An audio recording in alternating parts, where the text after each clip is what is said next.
the song. Thank you very much. Good morning.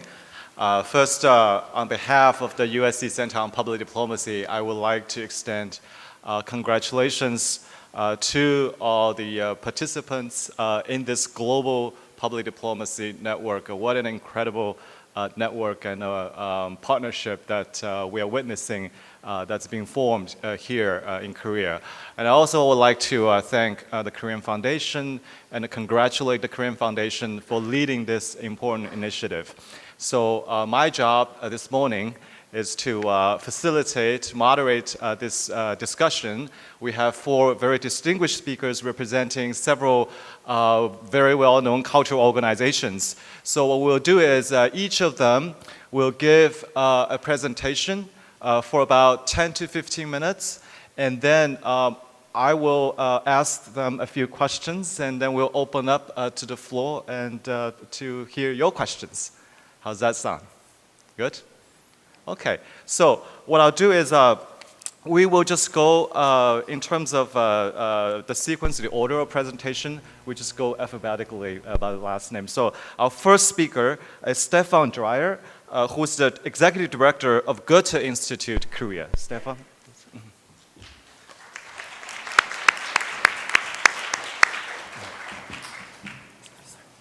This is the pointer? Yeah, okay. you can go forward for this one, go backward for this one. Excellencies, ladies and gentlemen, Mr. Chairman, thank you very much for inviting me. It's a great pleasure to be here, thanks to Korea Foundation. And in the briefing we got for this morning, we were told to be as practical as possible, which I'm trying to do in the next 10 minutes or so, and I'll just try to work this out. After a very brief introduction, I'll take a look at some of the projects the Goethe Institute has been doing, not only in this region but in other regions, with a view to a contribution to the common good. And I look at different areas of engagement: civil society, education, environment and urban spaces, the politics of remembrance, migration, and finally I'll try to have some conclusions from our side. Very briefly, most of you know the Goethe Institute. It's the Cultural Institute of the Federal Republic of Germany. It has been around for more than 60 years. We have quite a big network in different countries. By now, we have about 160 institutes in 94 countries, 12 institutes in Germany. And the network is a little wider even. Besides the institutes, we run examination and language teaching centers in Korea, for instance, not only in Seoul, but in Daejeon, in Daegu, in Gwangju, and soon in Busan. We have reading rooms and dialogue points, especially in the Arab world and in Middle and Eastern Europe. We have a network of cultural societies working with the Goethe Institute, especially in South America, which makes it altogether about 1,000 points of contacts in about 100 countries. The mission is threefold: language, culture, and information about Germany. Language means language teaching in our own centers, but also teacher training. Culture would mean cultural cooperation with institutions and individuals in our host countries, putting up joint projects together in the wide field of the arts and in academia. And information would especially mean our network of libraries and all the internet-based information services. Now, this all probably would be called something like public diplomacy. It might seem odd in this gathering, but public diplomacy is not a term the Goethe Institute does use at all, neither in internal nor in external papers. We rather speak of cultural cooperation, which might have at least two reasons. One is that we have very strongly focused on cultural cooperation for the last 60 years. The other is that there is not really a coordinated approach to public diplomacy in Germany. We rather have very strong institutions like the Goethe Institute, but also the Academic Exchange Service, and some others who work in the cultural and academic field abroad. Nevertheless, there are some keywords for our work, for the Goethe Institute, which are also keywords for public diplomacy, I guess. Dialogue, trust, reliability, exchange, intercultural understanding, mutual interest, networks, which have been mentioned this morning already, platforms, sharing experiences on the basis of shared values. We all do this in the medium of culture. We do not use culture as a means, simply. After this very brief introduction about the sort of theoretical background of what we do worldwide, I'll give you some examples of projects. The first one focuses on civil society. You'll remember those pictures. That is Tahrir Square in Cairo.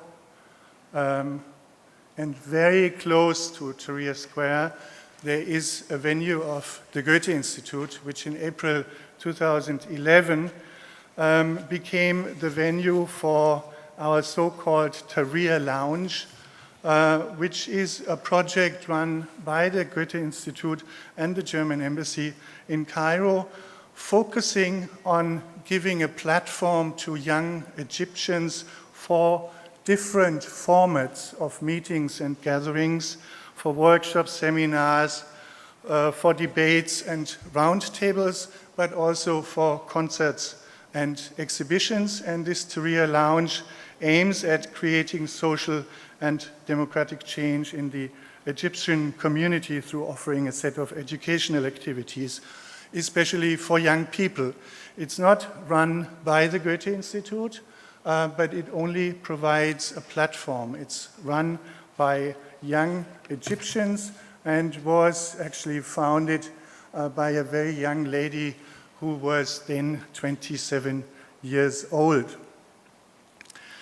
The platform shares, and this is, I think, very important for the whole concept, some core values in the Egyptian debate: neutrality, responsibility, respect, freedom, and transparency. Another project in the Middle East, in the Arab world, is called Arab Shorts. It's not confined to one country, but runs as a platform for independent filmmakers in different countries. It's a curated festival for short filmmakers, independent filmmakers, and the project provides a platform for showing films in festivals, but also provides some help to produce independent short films that usually originate in a milieu outside of state structures with little or no economic support. And it opens a window to Europe. I think that's very important because it connects to festivals and programs in Europe. Moving to another focus area, education and capacity building. This takes us to South Asia, where the Goethe Institute initiated a platform for young curators, for festival organizers, for cultural managers, to support them with residential courses in cultural management. This project is called ArtSync South Asia. It was created in 2009. By now, it's not a German program anymore, but it's co-shared and co-organized with the British Council and an Indian art organization. Moving to environment and urban spaces, you all know that the discussion about urbanity, mega cities is one of the most important topics in the cultural debate. And we were trying to look at urban spaces and the idea of urbanity in a project that connects cities in 2 continents, in Africa and in Europe. It's called 10 Cities. It very much looks as, on the first side, as a music program, because it's connecting the club scene, the independent music and electronic music scene in 10 different cities across those 2 continents. But it's much more. It brings together music and research. It analyzes club culture and the public spaces in those cities and their meaning for creating communities and creating urbanity. And it runs on different platforms, combining live events and digital presentation. I mentioned environmental questions. A comparable approach is a project run by our institutes in Southeast Asia. It's called Riverscapes, also connecting artists in different countries and asking them to contribute their views on the environment, especially with a view to the rivers running in the region, with the hope to create awareness of what is going on in terms of environmental problems.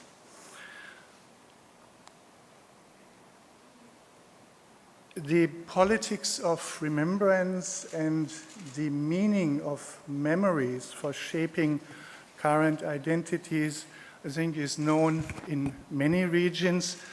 Here we're looking also at a multilateral project initiated by the Goethe Institute in Central Europe on the centenary of the First World War.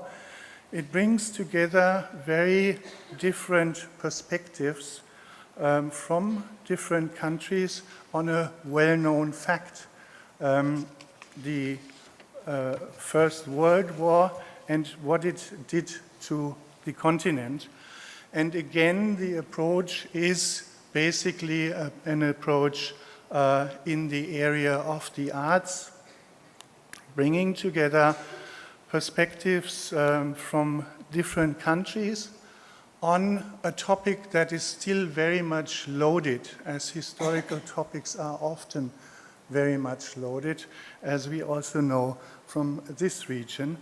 It's a series of different formats, including exhibitions, inviting artists from 11 countries, inviting authors from 13 countries of the region, and bringing this all together in a theater piece with actors from Bosnia, Serbia, Turkey, Austria, and Germany.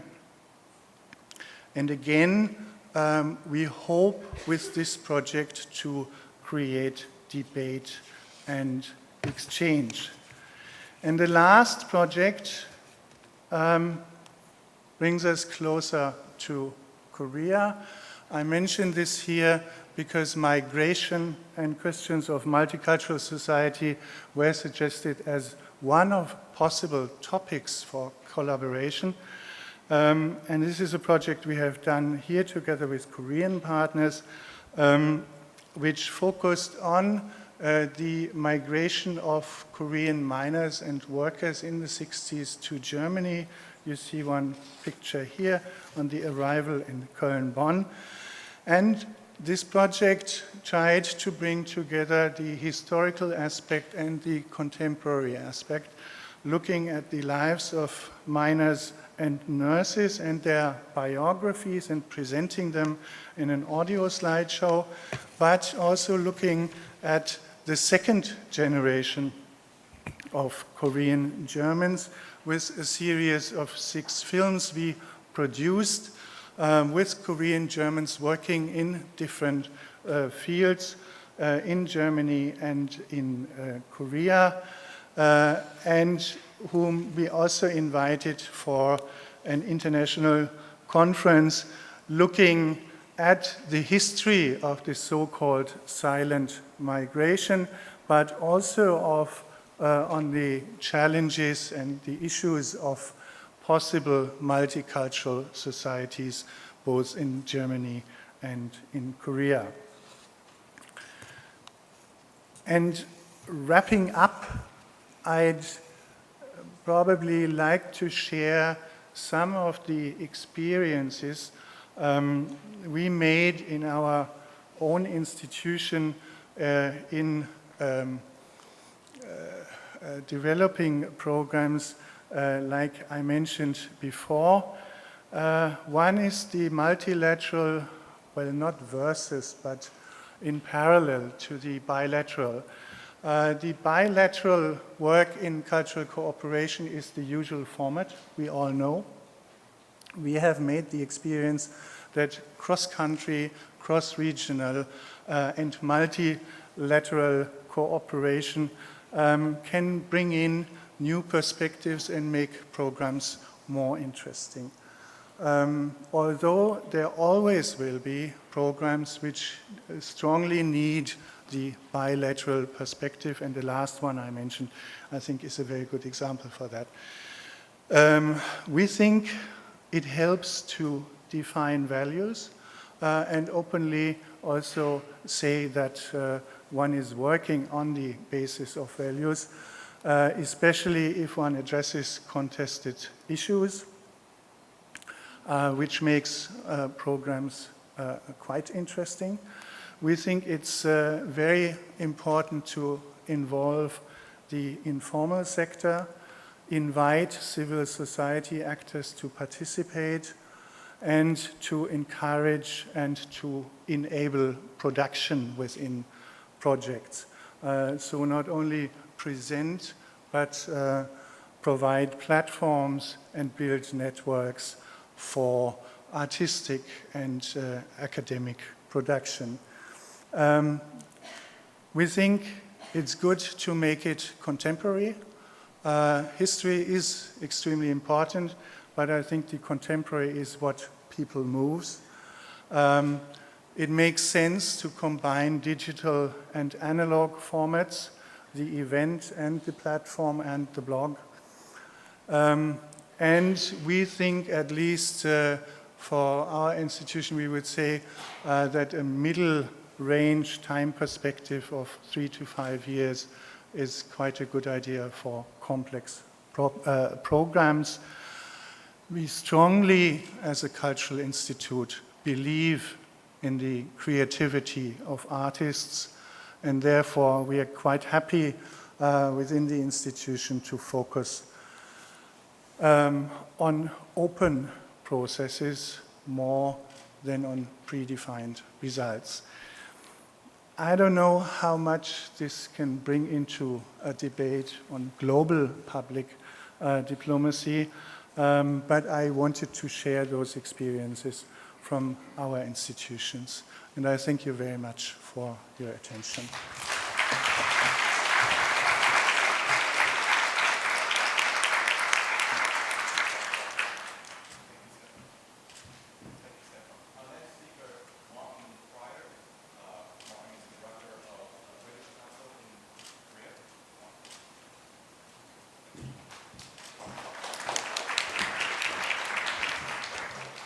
For the presentation, you want to go forward or push this screen button backward or right again?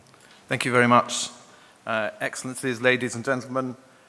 First, I'd like to thank Dr.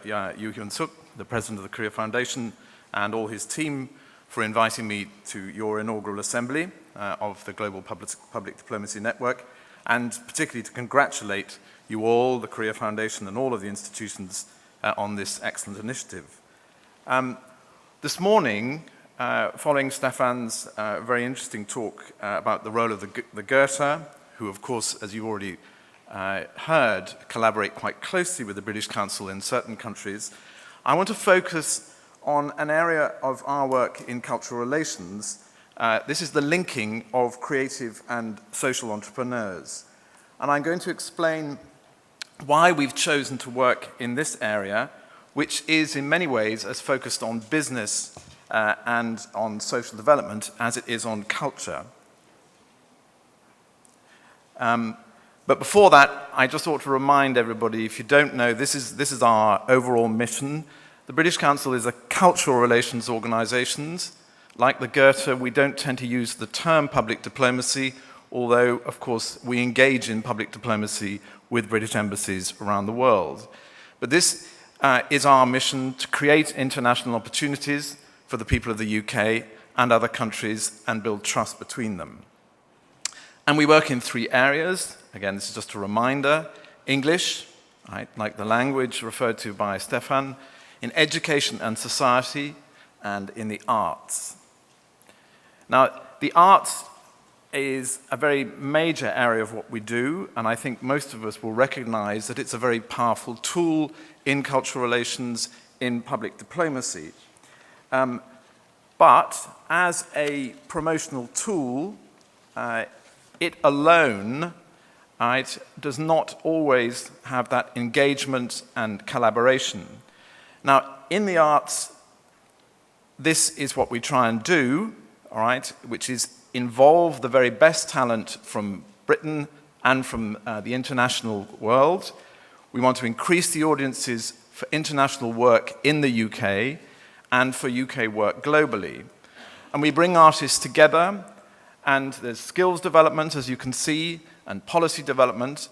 And then we come to this word, the creative industries, which has been introduced quite recently into our arts portfolio. But overall, all of this is intended to ensure that culture, in its very broadest sense, plays a vital role in connecting with and understanding each other. We also have a society, as you will have probably noticed, under education, we mentioned society.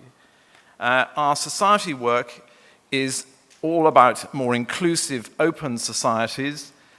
We do very similar work to the Goethe, particularly in areas of considerable conflict, of rapid change, where the UK likes to play a role in opening up societies and in that dialogue that we've already referred to. But also, once again, we want to see opportunities for young people to grow as a result of more open societies. Going back to the arts, though, sharing the very best of British talent is, of course, very important to us.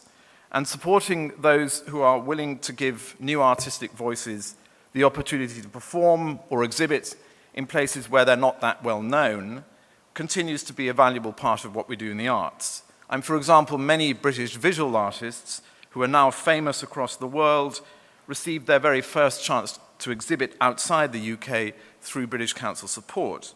And the same goes for talent in many other fields in the arts. And often the most valuable role that we can play is to advise and work with local arts organizations in the countries in which we work, where artists are emerging in the UK, and match these with artists who are emerging and who have a local audience interest. Similarly, and this is particularly true in countries that are developing their arts institutions and their training capabilities, skills development is a very important area. This is designed to build capacity, and we work with people who are keen to learn from the experience and knowledge of the UK's very well-established and often, I would say, innovative body of skilled arts practitioners and technicians. But it's in a third area where we see the real growth of demand for engagement, particularly in countries such as Korea and from our local governmental partners, and this is the creative industries. And this is the sector of many economies, including, of course, the economy of Korea, that has emerged from the periphery to take place alongside other industries as a driver of economic growth. Now, in the UK, this is a big industry. 2 years ago, the British government did research and estimated that the creative industries across from fashion to film, museums, heritage, is worth about £74 billion, $120 billion a year, and employs about 1.6 million people in the UK. So it's a very important part of our economy.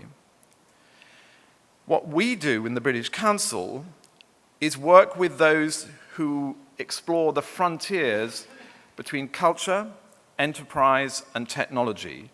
And what we're trying to do in our creative economy work is support new collaborations, learning, and policy development.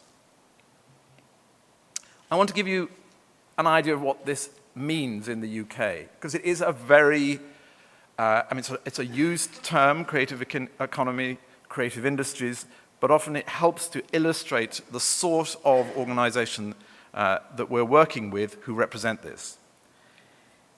Here is an organization called PAN, and PAN, who are based in Hoxton, in London, they create interactive installations and experimental objects designed to find new ways of enriching everyday living. That's their mission statement. I think I'll try and illustrate what that means, because that is a little bit geeky. Interactive technology, we know about it. We use instant messaging.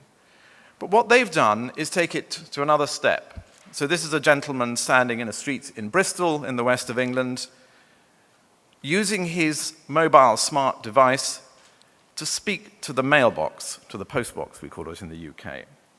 Now, this was a public project called Hello Lamppost. Now, you might think this is a rather crazy example, but actually this was hugely successful as a community experiment to get people to feel that they were part of the city of Bristol. And of course, young people engage very well using the technology that's available to them. What this was that they numbered each of these, what we call public furniture, so the bus stop, the phone box, the sign, right, the boat in the harbor, or whatever it is.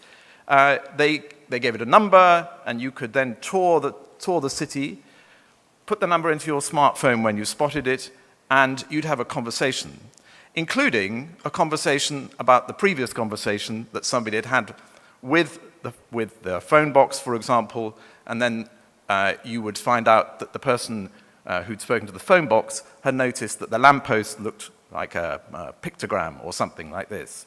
Now, I use this as an example because this was partly funded by public money, but also funded by local businesses who saw it as a way of engaging with the community and, of course, engaging with young people. Future Everything. This is another very successful creative industry in the UK. It's a laboratory for digital culture. It has its own festival where art and design prototypes are used to redesign the future. They involve grassroots organization. Right? This is the social development side. They involve business. They involve government. So, for example, you have here, you've got talks, of course, which are broadcast digitally. You have events. But Future Everything, again, is a business. It has some public support, but it also earns revenue by selling tickets to its events. But it is encouraging designers and communicators to get together. The Yard. Now, of course, the traditional creative industries, inevitably, you have music, the performing arts. Now, the Yard is a theatre space very close to the Olympic Stadium, the 2012 Olympic Stadium in London. And this, too, has been used as a very good example of an initiative by a young man who got his theatre friends together. He took over a dormant warehouse space a very unconventional space, and turned it not only into a theatre, but a place for dialogue, a place with a bar, a restaurant, and regenerating an area of London that had otherwise been neglected. Now, what I'm trying to get across here, that this is a very exciting and important area of the creative world in countries such as my own, which resonates with many other countries because it's where digital and the arts and creativity come together. And one of our trustees, I won't read the whole of this, but I hope you can see it, talks about how important this is at a time of change. So you see the words like capacity and bravery to work at the edge of the known, right? And then combining ideas and different ways of making work that explores new boundaries. And you see imagination, prototyping. These words are being bandied around, but they are very important to young creatives who are often quite disruptive in their methodology.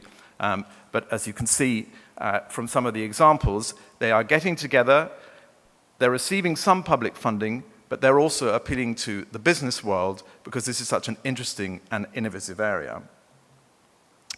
There's a knowledge transfer network in the UK run by a gentleman called Frank Boyd, and here he also states how profound this transformation is, where the twin drivers are digital technologies and internationalization.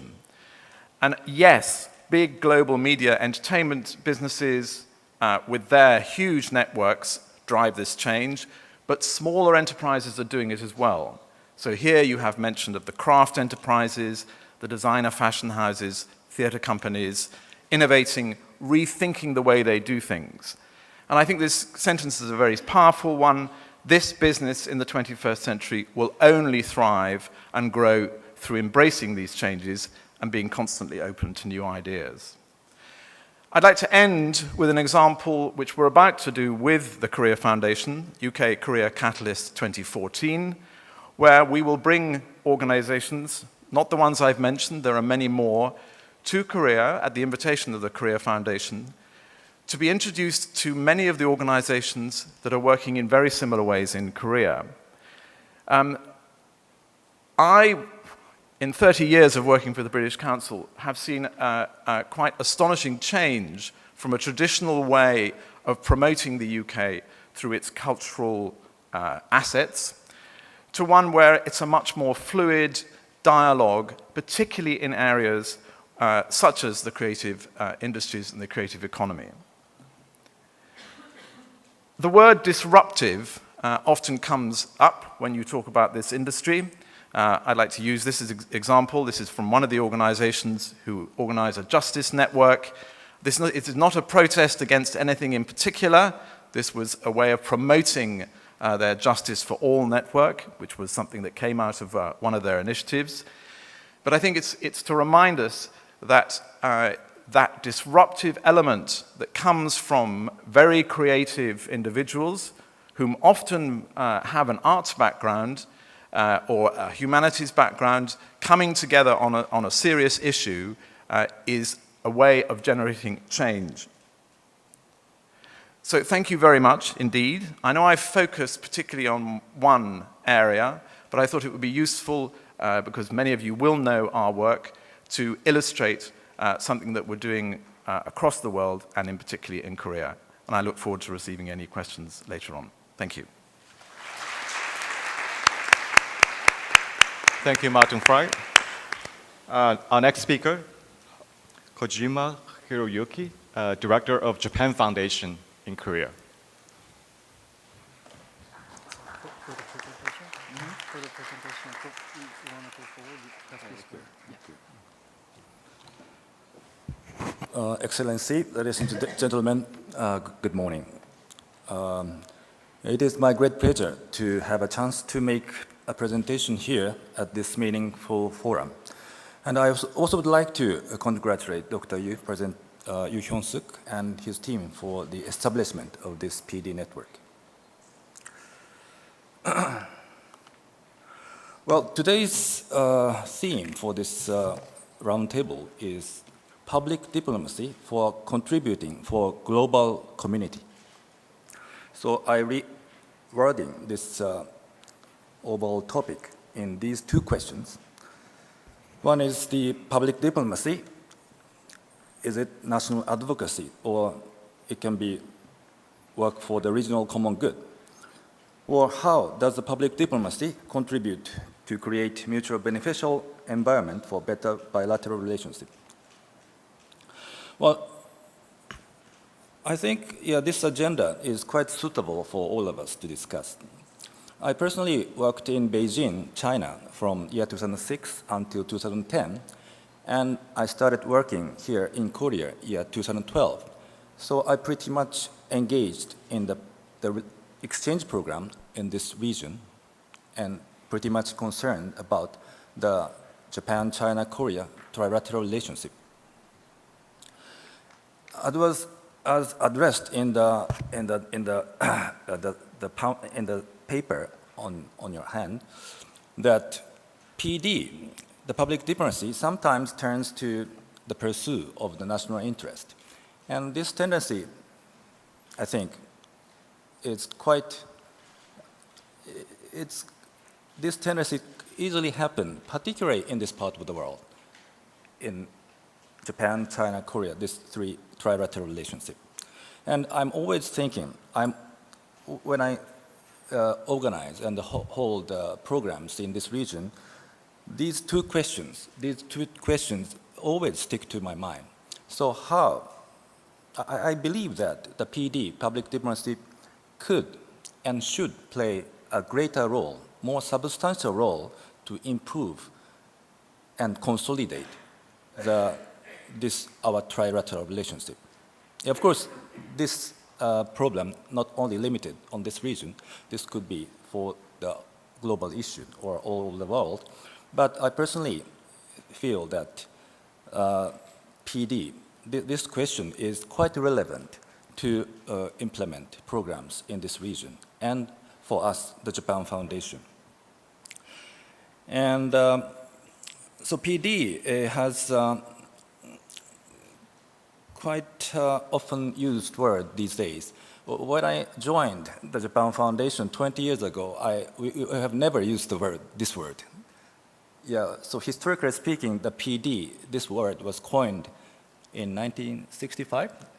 Yeah, so almost 50 years ago. But when I joined the Japan Foundation 20 years ago, nobody used this word, at least in our organization.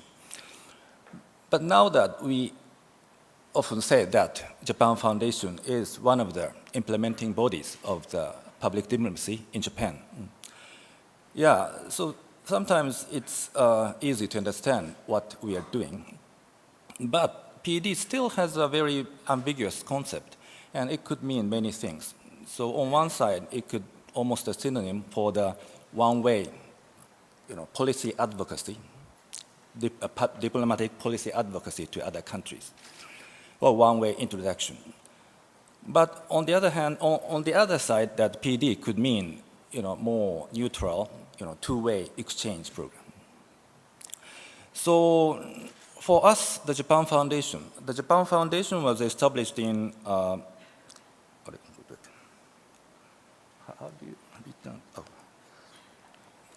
was established in 1972, so almost more than 40 years ago, and as a semi-governmental organization of Japan under the auspices of Ministry of Foreign Affairs of Japan.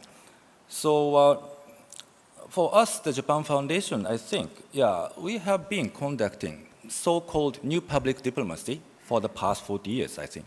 What we are doing is kind of the exchange program, not one side, policy advocacy.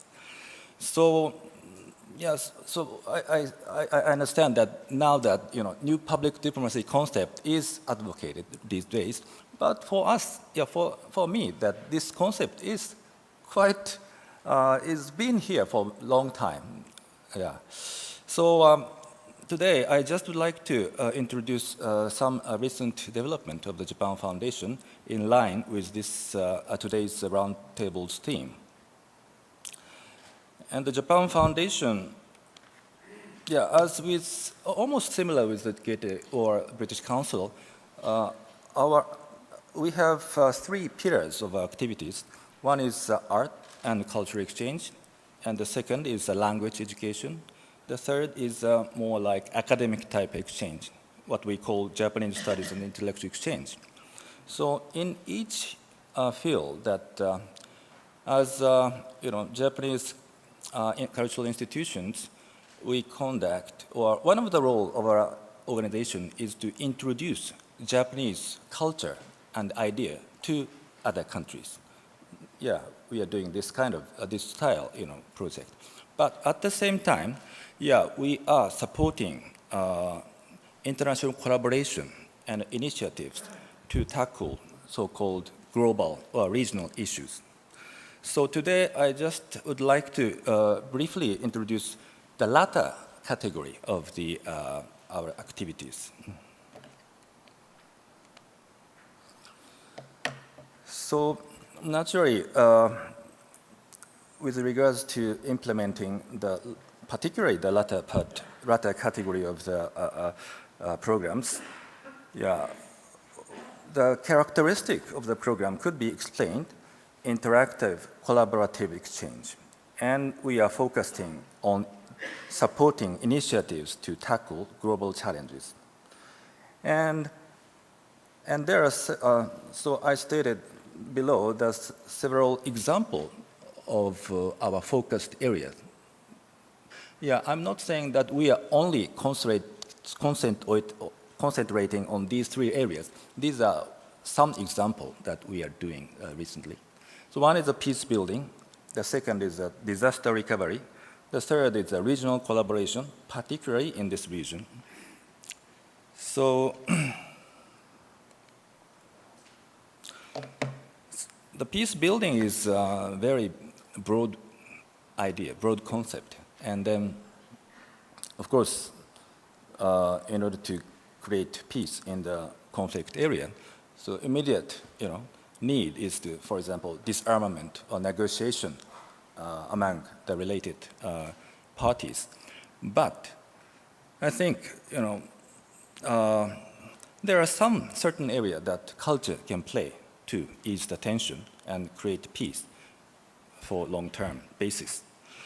So I just, listed up that some keywords: nurture tolerance, mutual understanding, trust, confidence building, reconciliation, care of people's hearts wounded by war, or empowerment of people. So we may say that we are still in the kind of experimental stage, so we don't have such concrete result yet, but we did implemented several programs in this field. So one is the, for example, youth drama workshop in Aceh, Indonesia. So this project involves holding a camp-type theater workshop for young people in their teens from various parts of Aceh province in Indonesia who had been affected by war. So it was launched to help the younger generation to learn cooperate using theater as a medium of expression so that they would be able to work together to build the future of Aceh, regardless of the background. So we did this type of workshop. And another is reconciliation through culture in Sri Lanka. So the Japan Foundation, in collaboration with some specialists, conducted a 3-year cultural project entitled Culture for Harmony and Peace, so in order to promote reconciliation and cooperation among society. So in this project, we took an improvisational method. It's called Roundtable, invented by Masahiko Sato as a means of involving people from societies with different language and cultural background. So these are some examples which we are still trying to develop. Mm-hmm. And the second category is a disaster recovery. So as you know that Japan is a very natural disaster prone country. And as you all know, that Japan was hit by the great earthquake and tsunami in March year 2011. So more than 3.5 years have passed since that disaster, but those affected are still struggling for rebuilding and regaining the original lives. So again, immediately after the disaster occurs, emergency relief is what most needed. But if you look at the recovery for long-time basis, again, culture can play a certain role in reconstructing communities or regaining confidence among disaster victims. So we have a lot of experience in this field. So we believe that Japan has a responsibility to share these experiences with other countries. And of course, we have many things to learn from other countries too. So in this category, we have this program, for example, exchange of poems and songs across the Pacific Ocean, Minami, Sanriku, and Chile. As you know, Chile also was hit by tsunami several years ago. So high school students from Miyagi Prefecture hit by the great earthquake and tsunami of March year 2011, and from the city of Constitution, Chile, struck by the destructive earthquake on February year 2010, reflected on their experiences of disasters and wrote poems and stories which were later turned into songs in an exchange project across the Pacific Ocean.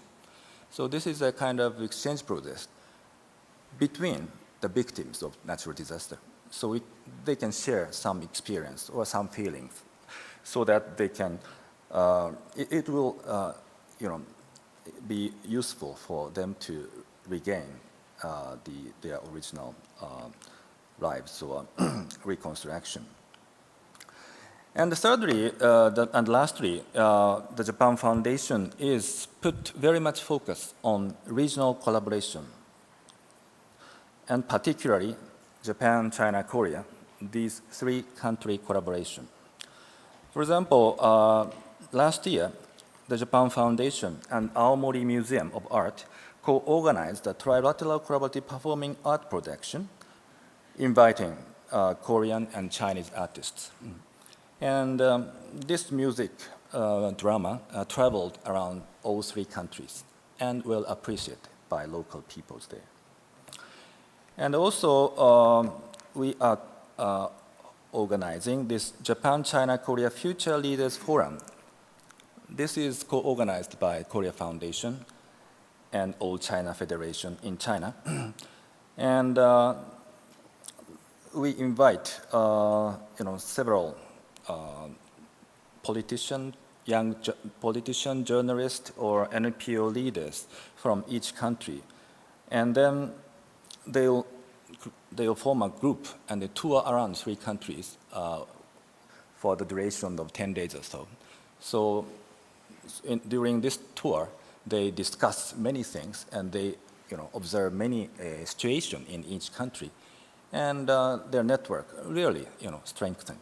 This is, I think, this very good example of strengthening the young leaders of three countries. And this program was stopped for several years, but we will resume this program this year. So it will be done next month, I think, yeah. So I just briefly introduce three categories and some example of our programs. So again, the PD has a lot of potential for creating harmonious international environment instead of rising tensions for related countries. But in order to do that, we still have to make effort to develop effective programs and strengthen cooperation among PD implementing institutions gathering here.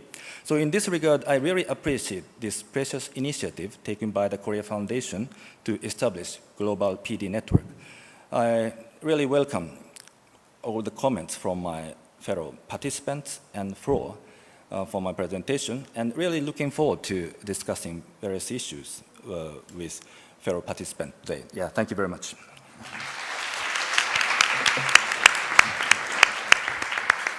Thank you. Our last speaker on this panel, Annika Rembe, Director General of the Swedish Institute.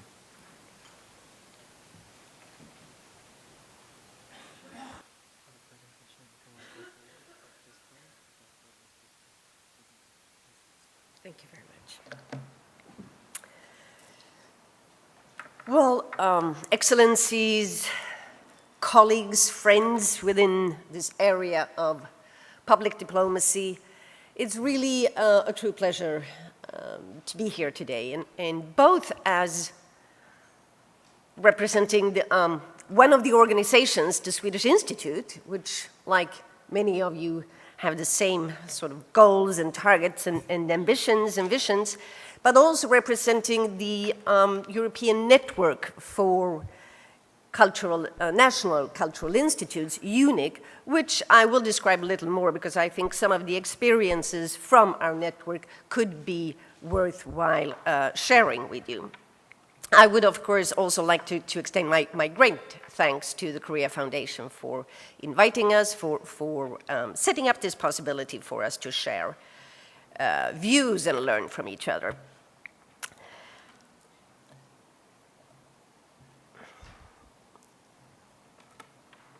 As a representative of Sweden, I speak for no more than 0.14% of the world.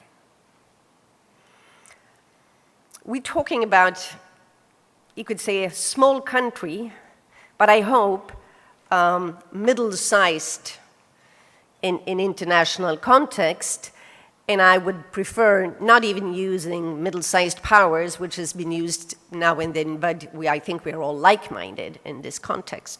But I will come back to this. I am, you could say, representing the smaller sister of British Council and the Goethe Institute, Korea Foundation, Japan Foundation. We are a much smaller institute, but we are basically having the same mission, running the same kind of activities as our sister organizations, just to give you an idea. So I will not go into that. The difference for us is that we are not working through our own institutes around the world. We are working in close collaboration, in very, very good collaboration with our embassies, but also with Swedish civil society organizations, universities, and the business community and others. So that might make a slight different situation. We have 70 years of history, and I will give you the background to that. In 1944, the then Minister for Trade was visiting the United States, and Sweden stayed out of the Second World War. The US was not too friendly to Sweden at that time. And the Swedish minister, the Swedish government, and the Swedish business community felt that there was a strong need to build new relations, to build knowledge and trust. And that is the history of the Swedish Institute. Later, the Swedish Institute became a government-funded body, but still with a very close relation with the Swedish society of all parts. So we are representing the broader perspective of Sweden. We're representing all parts of the society. Now, I say this because I think it's important to remember that we were created, as many other organizations, in order to establish trust, mutual trust between people, governments, and nations.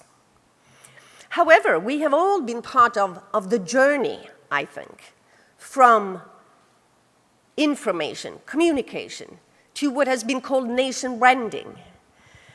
And then also as part of public diplomacy or cultural diplomacy. We use all these different words. And I think it's important for us to come back and maybe set the scene when we talk about this. But I will come back to that as well. So going back to the 0.14% of the world. This doesn't mean that we are not relatively known. So this is part of our history when we talk about how Sweden can be relevant. Because it's basically a question of where can we find mutual interests and where can we be relevant in today's world. But the fact that we are quite a small-sized nation, combined with a fairly strong global position when it comes to perceptions, when it comes to actual results in many indexes and so on, this really have to affect our view and how we shape public diplomacy and nation branding. And let me say, we rarely use either public diplomacy or the notion nation branding in our work. We talk about mutual understanding, dialogue, cultural cooperation, and mutual trust building. But of course, these notions are still around, and we have a quite heavy and strong discussion in Sweden about the meaning of them. Our understanding is really that we have to move beyond what we call public diplomacy, nation branding, and think further along the road. I mean, today the world faces joint challenges and in so many areas, and I don't need to talk long about that, but it's about sustainability, security, economy, political stability. How do we together create a sustainable world? And these are questions not just for one nation or one region, these are global issues. So working together in finding solutions is, of course, a necessity. And in order for that common spirit to endure, we need to build trust, long-term and substantial relationships, and an open dialogue. And I think the examples from the Goethe, the British Council, and Japan Foundation has, of course, been all aiming in doing that. History means the government works with government, but are more and more focusing on people-to-people contacts, how to relate to the civil society, the cultural professionals, the local actors, the business community, and other parts in our extremely connected world.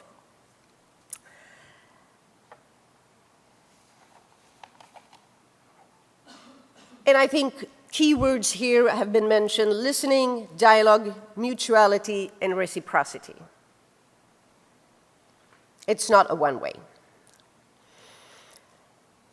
To us, in our activities, we are very much focusing on talking with the young leaders, how to support the young people that will be the future opinion leaders, decision makers, activists, the ones that will actually be the change makers. And I think a free flow of talented people is really of very, very high importance. And of course, public diplomacy could be a very important instrument, a true instrument for change here. This brings me back to the understanding of public diplomacy. As I said, we have a discussion in Sweden where the public diplomacy is actually something which is done only by government. Or is this something which is part of a larger perspective? Sometimes I believe that maybe we need a glossary, because I think every country, and not only every country, but within a country, we have different definitions of public diplomacy and what it really entails. Maybe that is part of the work that we can do in this network, actually, is to really sort of level out a little of the differences.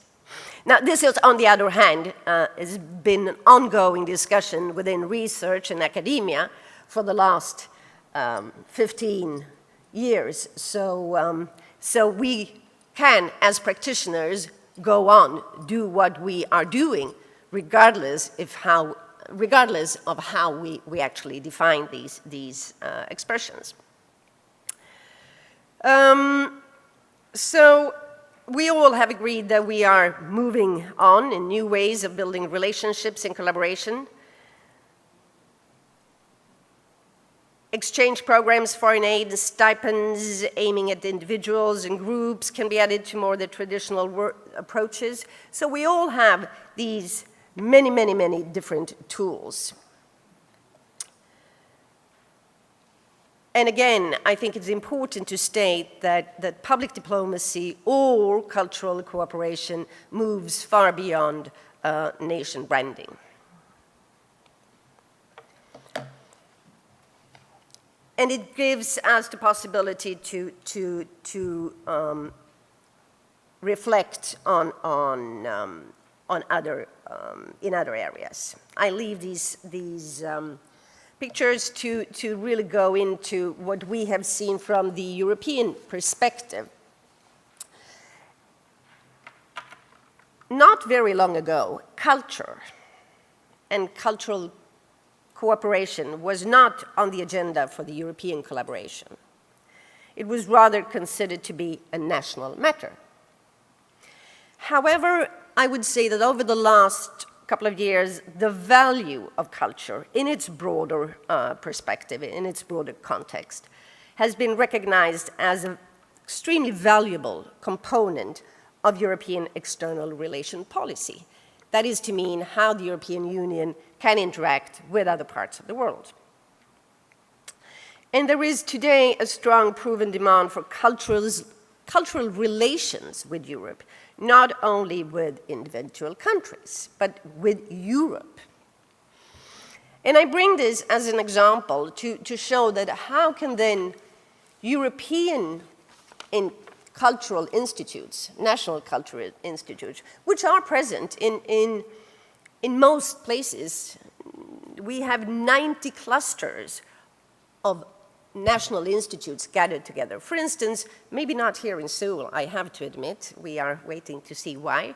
But we have, I visited one in Beijing yesterday, another one over the weekend in Moscow, and there are in many, many different cities.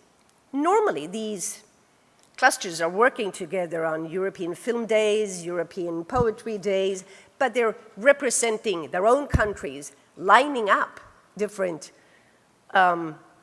showcases or presentations. But this is not European. These are a joint work of different countries in a European context. Now, what we are discussing together within this context is really how we can go beyond this, how we can represent a larger group, the European values, European experiences. And that is, I think, to work beyond nation branding. And we see this. We see this in many situations, like a seminar in Moscow over the weekend where European representatives and Russian historians, teachers, media representatives discussed how to dealing with the past, how to deal with history from different perspectives. And that was a true European project. It was beyond nation branding. But of course, it was still very much a public diplomacy initiative. So I will limit myself there. I will end, again, thank you for giving this opportunity for us to discuss. And I hope that this will be a continued, very fruitful discussion over these 2 days. Thank you very much. Thank you, Annika. Thank you to all the panelists. So now we're entering to our next phase of the interactive discussions. And so we have mics there, so if anybody in the audience has questions, please raise your hand. And let me first start to follow on this theme for today's gathering. As we promote global values, regional values, promote global common public good through our culture initiatives, educational programs, does national agenda still matter? Martin Frank? Jay, of course, it's a question that we ponder over all the time. Yes, it does matter when it comes to certain sources of funding.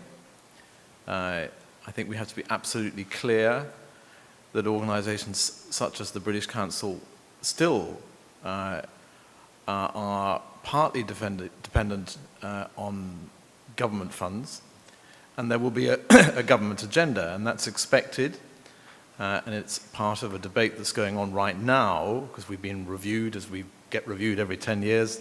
We've been around for 80 years, so we're used to these reviews.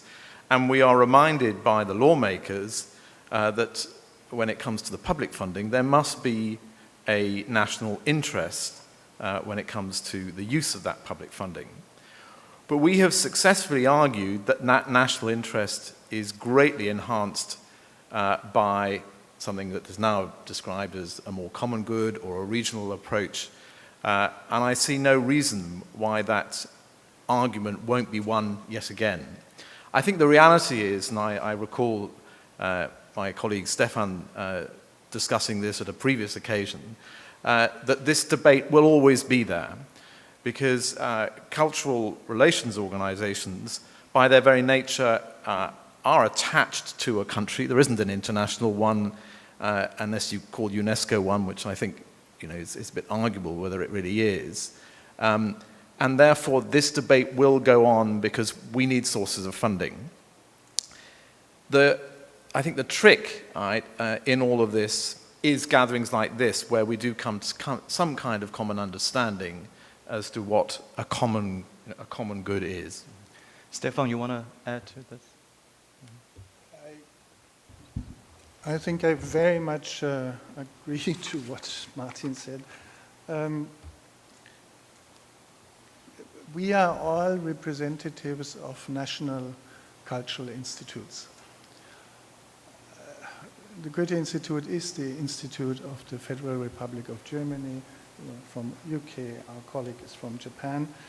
And I think there are also, on the side of our partners in the guest countries, there are certain expectations when it comes to concrete programs. And in our work, there's always this, at least one level of a very important bilateral exchange, which can be very specific when it's geared to the specifics of the host country. But I think more and more, once we orientate ourselves towards certain issues and topics which are debated not only in our countries but in other countries, then quasi automatically there is a multilateral perspective which comes into projects and which makes projects maybe even more interesting. This at least would be my experience from different countries, that the strictly bilateral perspective has its place. But I think more and more we should think in terms either of European programs. UNIC is a very good example for that, but also in terms of regional cooperation. When it comes to funding, yes, there are certain expectations. When we have visitors from Germany, there is a very clear expectation that there is at least quite a bit of bilateral programs in what we do. So on the question of funding, Annika, are there new perspectives, new practices in finding resources to support all these, exciting, fascinating initiatives and programs? I assume there will be. I mean, I agree with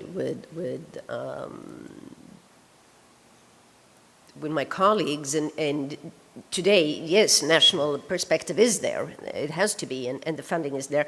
But usually it's not, it doesn't have to be one way or the other. It can be both. And I think that we will see funding through the European perspectives. Yes, we do have European Union possibilities of funding, but we will also go together, I think, much more in organizations. The Nordic countries are sharing, but it's not only regional perspective. We can do that much more through our different organizations. And we will have to find joint fundings because the government funding will not be there forever. It's, we're part of a greater society.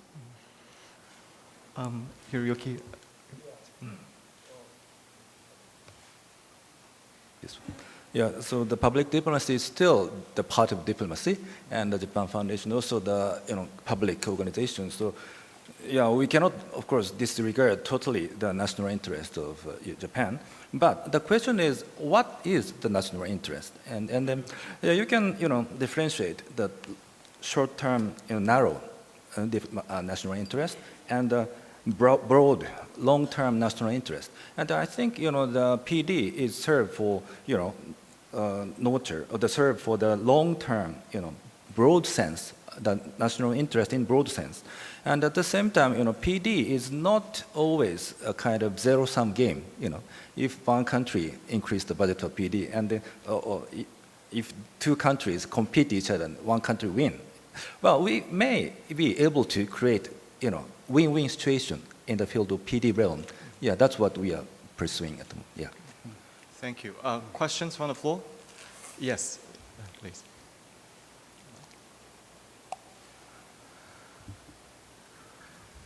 Hi, my name is Kadir. I'm from Istanbul Cultural Center in Korea. But I'd like to ask my question as a researcher, as a PhD candidate interested in PD. We had meaningful questions regarding PD, whether it's beyond national advocacy or national branding. So I have a follow-up question to Mr. Fryer on this issue. It seems that British Council does consider PD beyond national advocacy, and it covers global issues for global common good. So do you think UK's power status in the world today, or especially its historical background as a global hegemonic power, has any influence on doing PD while covering global common good, so seeing beyond national advocacy? So do you think history has any influence on it? Thank you. Undoubtedly, we've heard the use of the word peace, for example, in the Japan Foundation's work. You talk about contested issues in yours. Depending on where in the world we're working, I think the UK is very aware of the historical context. So, as you may know, as a former very big colonial power with a body called the Commonwealth, which has most of those former colonies as members, and mostly as very welcome members, they want to have that membership. Our programs tend in those countries to have a different nature to those in countries where the relationship has been a very different one.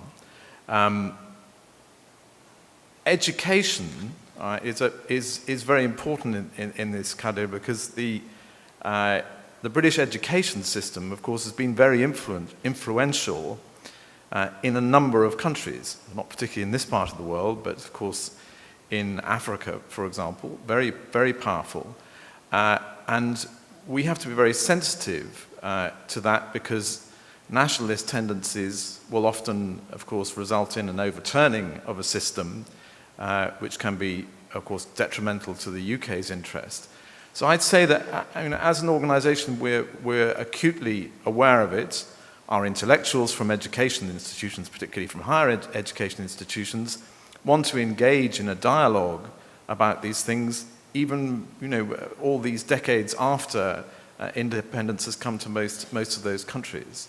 I think where it gets difficult goes back to this issue about national interest, that we find ourselves as a cultural relations organization somewhere in the middle when Britain, for example, talks about punching above its weight, okay, which is a phrase that you will hear British politicians use, because we've got a lot of national pride in responding to, obviously, a decline in power and a wish not to, interestingly enough, not to be forgotten as a significant player in international politics. And you can see where the tension comes, because a more modest way of approaching this would be to say, we are now a former great power. we have gone into a period of decline, whereas, of course, what the British people want to hear is that the confidence of the past is now being harnessed for a better good, as opposed to the vision that my grandparents or great-grandparents would have had for the country. So I think, I think your question is a good one, and it's constantly discussed. But I think you'll find, of course, in this row, 3 countries which have all had very, very difficult relations, not only with their near neighbors, but with very distant countries as well, particularly in the case of the UK with its history. Yes.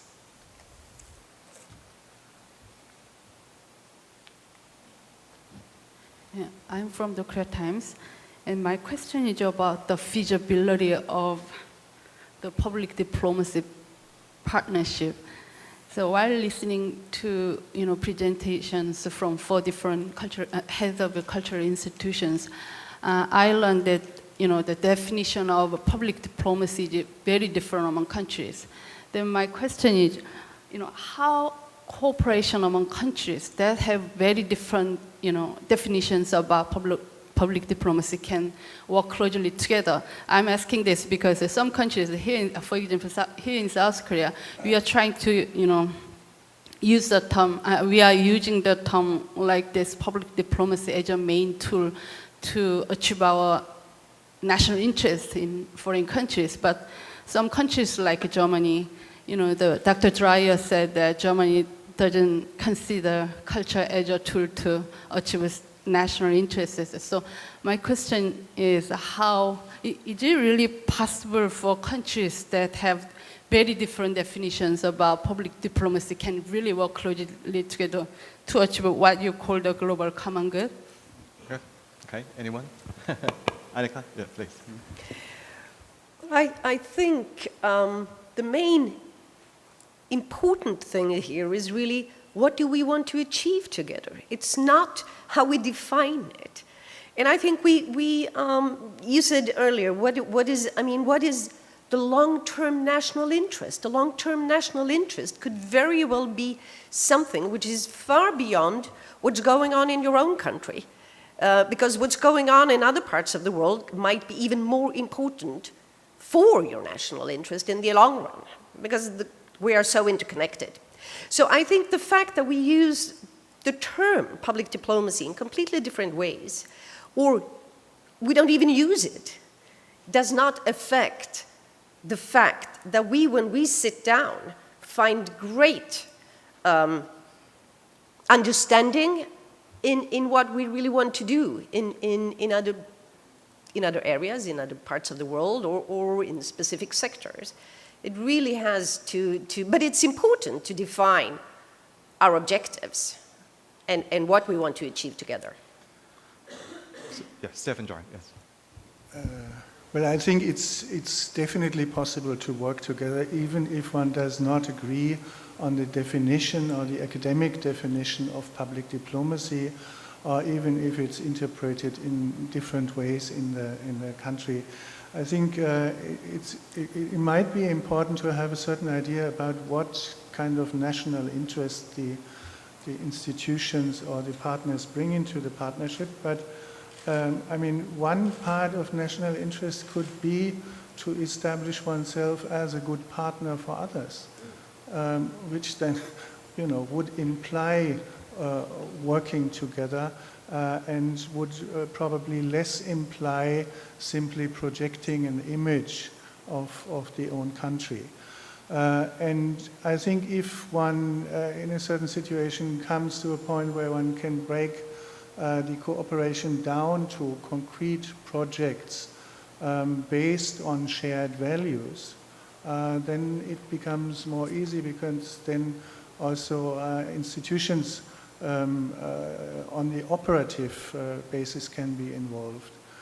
So I don't think it's absolutely necessary to agree on the exact definition on what public diplomacy is.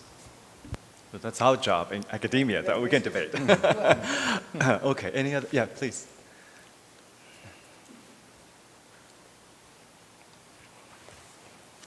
Thank you. I listened to the panelists. I found that none of you mentioned the private sector. Is it that we cannot involve the private sector in driving cultural relations or public diplomacy, like the American model suggests? Thank you. Hiroyuki, you want to take on this? Okay. Yeah, although I didn't mention... How does Japan Foundation work with the private sector? I didn't mention about cooperation with the corporate sector, but we do have some programs jointly organized by the private companies or run by the donation from the private company. So, I think now that, of course, still, the major player of public diplomacy in each country is a public organization, but now that we have it will be done, or it should be done in collaboration with civil society sector and the private sector. So I think we are trying to expand this area of the involvement of corporate sector these days. So still, the public sector, like the Japan Foundation, plays a substantial role in implementing Japanese public diplomacy, but the ratio or the part of the the role of the corporate sector and civil society sector is gradually expanding, I think. As I was listening to the 4 presentations, I was very impressed and wanted to know more about some of these programs, very innovative, creative programs, but most of them are very localized. And as we all know, that soft power these days is increasingly generated not top down, but rather it's bottom up.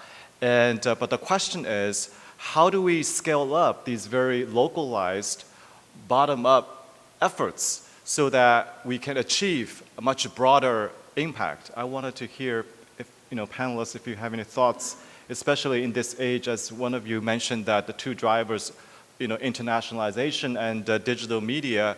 How can we scale up these localized, seemingly rather fragmented activities to achieve at a much higher impact at the aggregate level? Do you want me to have a go? Yes. It's not happening yet. I think it's work such as the projects I've described, where we are identifying those people who are already very good at this, particularly communicating within communities, and linking them up with their international counterparts that will bring that scaling up. The birth of the digital age or the Internet of Things, all these phrases that are used are just a tool for much greater and faster communication. I think that what we as institutions can do is identify those who are good at it, as I say, link them up with their counterparts and try and find a way of facilitating an understanding. And the cultural, that intercultural interface is always going to be something that will be both a blocker as well as a stimulator to dialogue. But I think the answer is we don't know how we can do that. I think there's been a false dawn about the digital impact that we can have. We all spent a lot of money on internet sites only to find that that was the wrong thing to do, of course, because it's social networking that gets people communicating, not internet sites in most countries. So I don't think there's an answer yet. Yes, Annika. No, I agree, but I think we continuously have to support creating of networks of young people who together can further develop their network. What is important is that the development does not rely on organizations like ours, but rather that we, through training, stimulating, giving possibilities for chosen young people to actually establish new networks, new capacity, so they can go on and on and on. So this is sort of building the circles around the circles, because we will never be able, from our kind of institutions, to support the full need. Yes.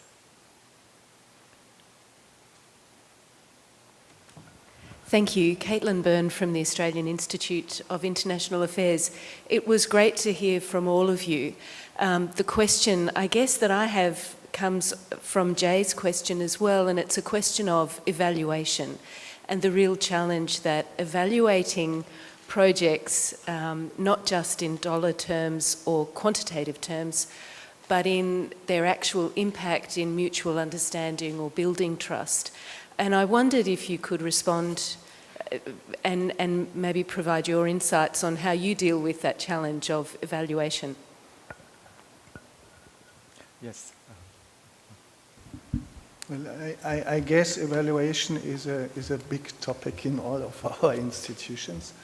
There is, of course, as you said, there are certain ways to have an idea about short-term impact, how many people you reached, how many visitors came to a certain program, and so on.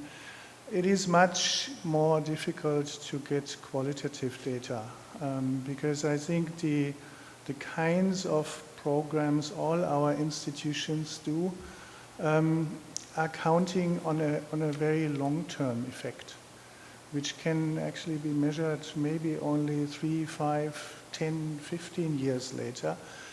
And I guess we all know from our own institutions many examples where you meet people in maybe high up places, in very high up places, and they say, 15 years ago or 20 years ago, I was in the Goethe Institute, or I was in the British Council, and I got in contact with this and that.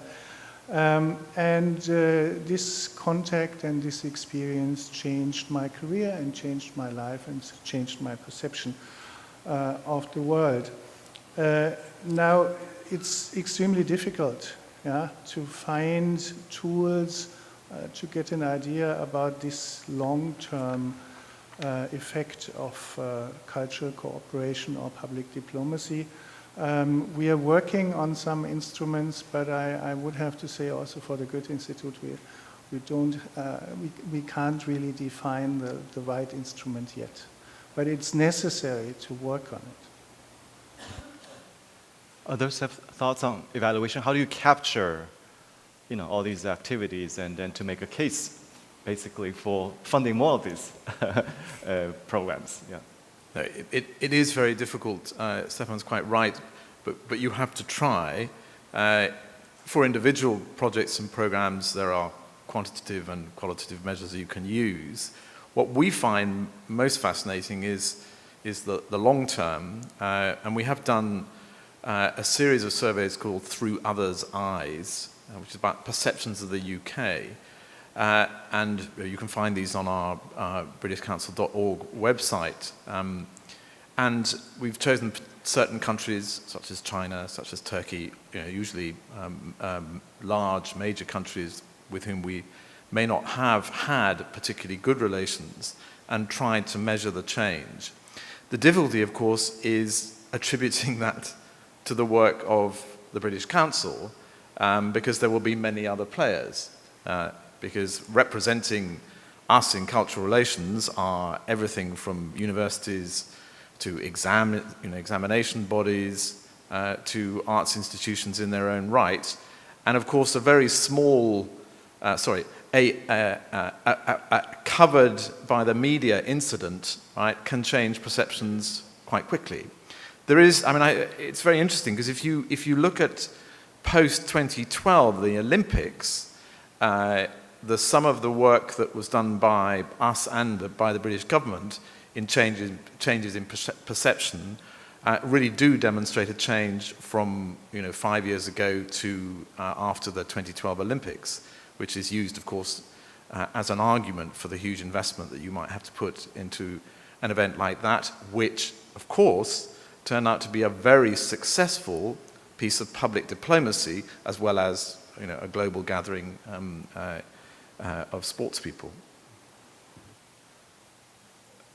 Yeah, we also think that the evaluation is really a big task and then quite headache. And as a public organization, we need to report to Japanese government and the Japanese public, what we've done for that year, every year.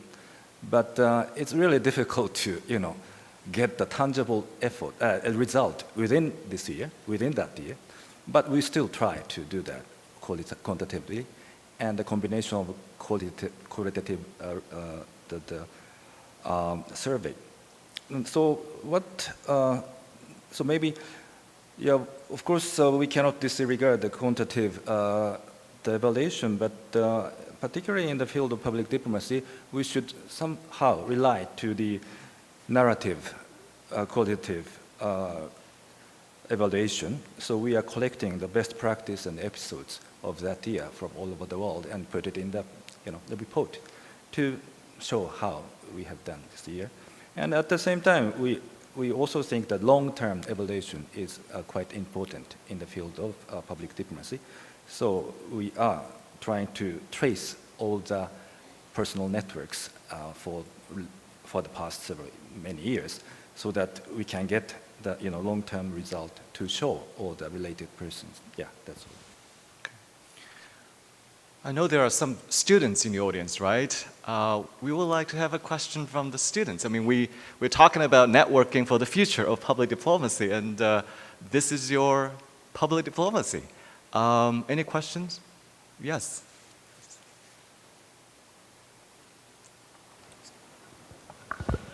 Thank you. I'm a student of Hanyang University, and my major is political science and diplomacy. Especially, I'm interested in regional cooperation of history among young generation. So, Japan Foundation, as you know, Europe has been already published textbook which is shared by each country. So, I want to know, does Japan Foundation have specific plan to encourage both Japan and Korean students to learn about their history? So even if Korea and Japan are often conflicts amid turbulent Korea these days, so actually I want to know about your Japan Foundation's plan about this part. Thank you. Yeah, I think this is really an important issue. And so what we are doing right now is supporting academic institutions, research institutions, or universities of both countries to encourage the diverse discussion on important issues between our countries, including history or etc. So, so we, at the moment, we don't have plan to, we directly do this, for example, editing the history textbook, etc. But we are indirectly supporting all the research institutions and the universities. So academically, yeah, we encourage to,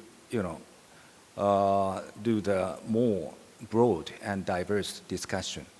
So, as I said, PD is pursuing, attain long-term, long-term goal, not direct. So we are not, the Japan Foundation's role is not to create, solve the direct diplomatic issues. That's what the government should do, I think. So we are looking at the long-term relationship between our countries. So particularly, we are encouraging young students of both countries to interact each other. So we are quite actively supporting this kind of initiative. That's what we are doing at this moment. Yeah. Can I follow up on that? Especially I think we're talking about the regional relations, because I know that these youth exchanges have been going on for many years. How do we talk about the impact? I mean, is there an impact? Because as I see it, whenever we have these diplomatic challenges and issues that all of a sudden, like as if like these exchanges never took place. So anyone can shed some light on in what ways that these youth exchanges programs do meaningfully contribute to the understanding of the young people, and even in a very hostile diplomatic situation.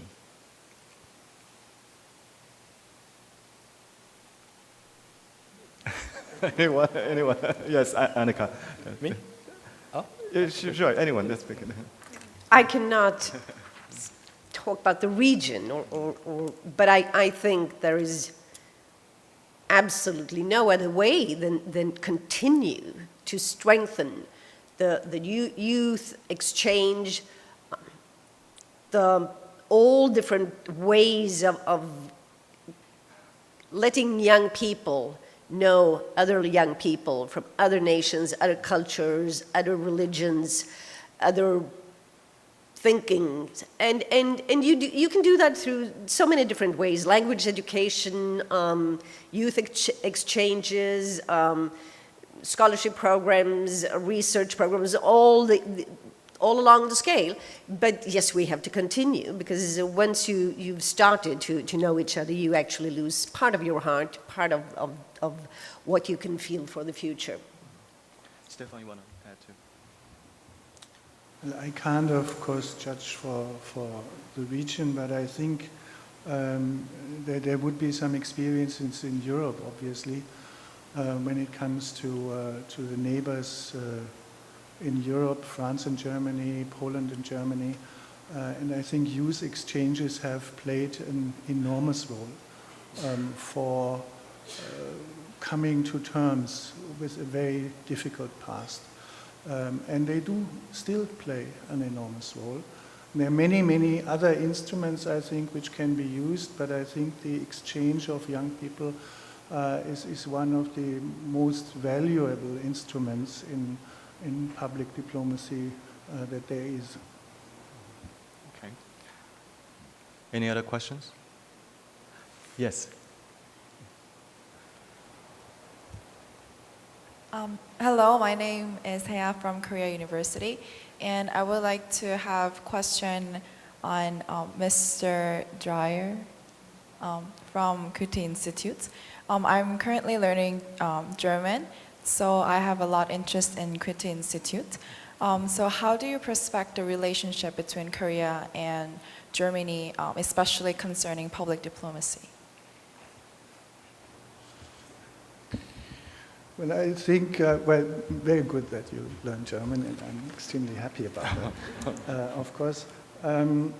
No, I think there is a very special relationship between Korea and Germany, which maybe differs also from bilateral relationships to other countries, which has to do with different things. There is a history I mentioned of small migration of Koreans to Germany, but of course there is the shared history of a divided country, and the Germans were happy enough to end this history, and they have reached reunification.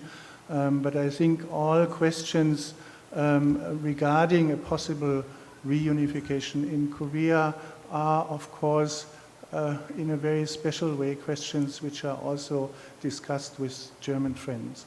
I think there is a bit of a misbalance between sort of the effect of, I don't know if it's public diplomacy, when it comes to the knowledge and the image about the other. So we make the experience that Koreans know much more about Germany than Germans know about Korea. And we consider it's our task, as well as the task of others, to change this perception a bit, and to work on sort of synchronizing the images of the other. Okay. We're just about running out of time. I was going to ask each panelist for their concluding thoughts on this discussion, but instead of doing that, I'm going to ask each of you to give some advice to our students, our young people here. If anyone is interested in pursuing a career in public diplomacy, in cultural relations, what advice would you give? Maybe we start with Martin first.